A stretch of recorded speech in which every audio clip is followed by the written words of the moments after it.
lap siylisi bolgan, lap artığı bolgan, ozundan siylisini Allah bir zamanda da yaratmagan, ne yaratmayacak? Kullu alamlarını biyi bolgan, kullu alamlara rahmet etip yaratgan, rahmet etip ibergen.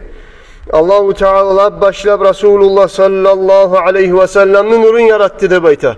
Şu nurdan yarattı de koklarını, yerlerini, arşlarını, kursiylerini, biz göregen çakı bar da mahlukatlar yaratıldı de bayta. Resulullah sallallahu aleyhi ve sellem'nin nurundan, lab avvalda yaratılıngan. Ondan yaratılıngan insan, ondan yaratılıngan özge mahlukatlarda.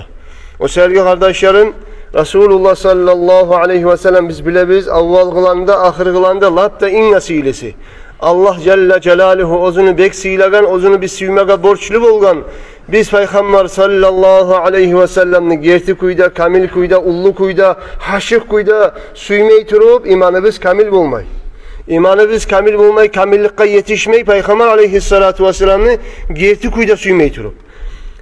İnşallah Allah-u Teala bizim elimizde Resulullah sallallahu aleyhi ve sellem'e suyular bizni açar deyip umut etebiz. Allah'a tileybiz, yalvarabiz. Allah'ım şu Peygamber aleyhissalatu vesselam'ı sihli bolgan ashabaların yüreklerinle seni Habibin, dostun Muhammed'e sallallahu aleyhi ve sellem'e neçik suyu açkan edinse Allah bizim yüreklerde de şuvay suyu aç Allah.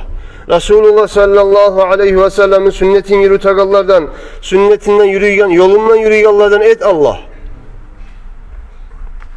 Peygamberimiz sallallahu aleyhi ve sellem ozu Makka'da tuğan.